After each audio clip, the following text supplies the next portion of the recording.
Bien, ce matin, après avoir échangé avec François Bayrou, avec le maire de Pau, j'ai décidé, à la demande du Premier ministre, de me rendre ici.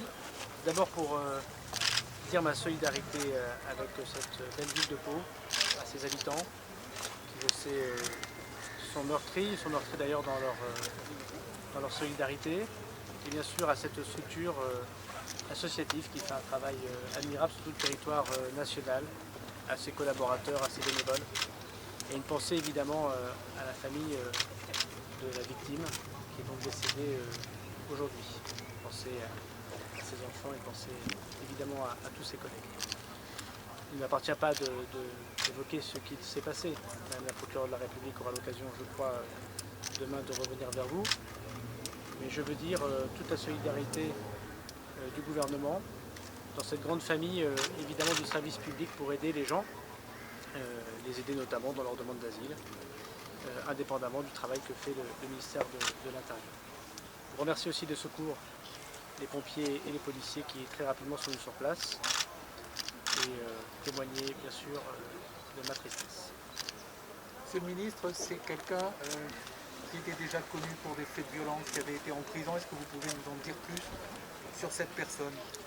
Alors de ce que j'en sais, c'est un ressortissant soudanais, arrivé sur notre territoire en 2015. L'OFPRA avait alors refusé sa demande d'asile, et la CNDA, c'est-à-dire la justice administrative, avait autorisé sa présence sur le territoire national. Qui effectivement, manifestement, a connu des démêlés avec la justice, puisqu'il a été condamné suite à, je crois, une rixe à arme blanche. Il a effectué sa peine de prison. Et puis, suite au signalement du préfet du département, il était convoqué.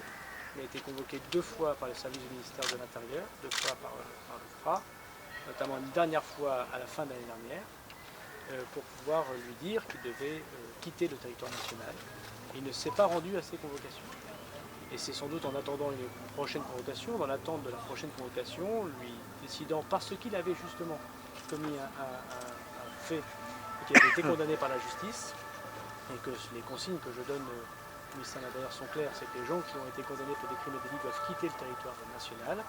C'est parce qu'il devait quitter le territoire national, parce que l'OFPRA devait lui dire qu'il revenait sur la décision de rester sur le territoire national, sans doute qu'il est venu ici, mais je crois que la procureure de la République aura l'occasion de détailler les motivations s'il y en a.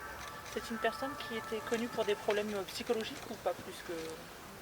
Ce n'est pas à ma connaissance.